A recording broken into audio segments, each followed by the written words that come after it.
আর হচ্ছে বার্থডেটা সকাল সকাল আলুর দম আর লুচি খেয়ে স্টার্ট করেছিলাম। আর সাথে একটু ঘরের টুকটাক কাজও করে নিলাম। এই কাজগুলো তো না করলেই নয়, ভাবলাম বছরের প্রথম দিন সব কিছু দিয়েই স্টার্ট করা যাক। দেন তারপর রেডি ফেডি হয়ে বেরিয়ে গেলাম ডিউটির জন্যে। আজকে 1st জানুয়ারি, সাথে ছিল আমার বার্থডে, বাট তার সাথে আমাকে ডিউটিতেও যেতে হতো। ইটস ওকে, আমি চাই সারাটা বছর যেন আমি কাজ করে যেতে পারি। আর এই কুর্তিটা আমি আমার বার্থডের জন্যই নিয়েছিলাম, like self gift.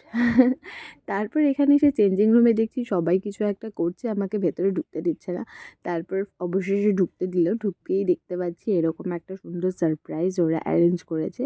I was so happy, কারণ বার্থডের দিন এরকম সারপ্রাইজ পেতে কার না ভালো লাগে। তো আমারও প্রচণ্ড ভালো লেগেছিলো। সবাইকে অনেক অনেক অনেক থ্যাংক ইউ। দেন তারপর ডিউটি ফিউটি শেষ হয়ে যায়, বেরিয়ে আসি। আর বাইরে এসে দেখছি অত্যাধিক লেভেলের ঠান্ডা, মানে একদম হাওয়া চলছিল, খুব খুব খুব বেশি ঠান্ডা পড়েছিল। এরকমভাবে চাদর ফাদর মুড়ি দিয়ে হাঁটছি। আর কী যে একা একা বকবক করছিলাম কে জানে, রাস্তার লোকজন তো আমাকে মনে হয় পাগলই ভাবছিল। যাই হোক, তারপর বাড়িতে এসে দেখছি আমার জন্য এখানে আরেকটা সারপ্রাইজ ওয়েট করছিল। ভাই আর মা মিলে এইসব করেছে।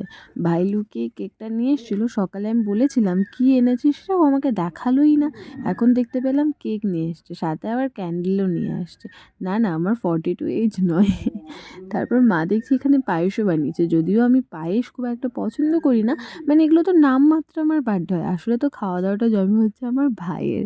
যাই হোক, এইভাবেই বার্থডের দিনটা স্পেন্ড করি।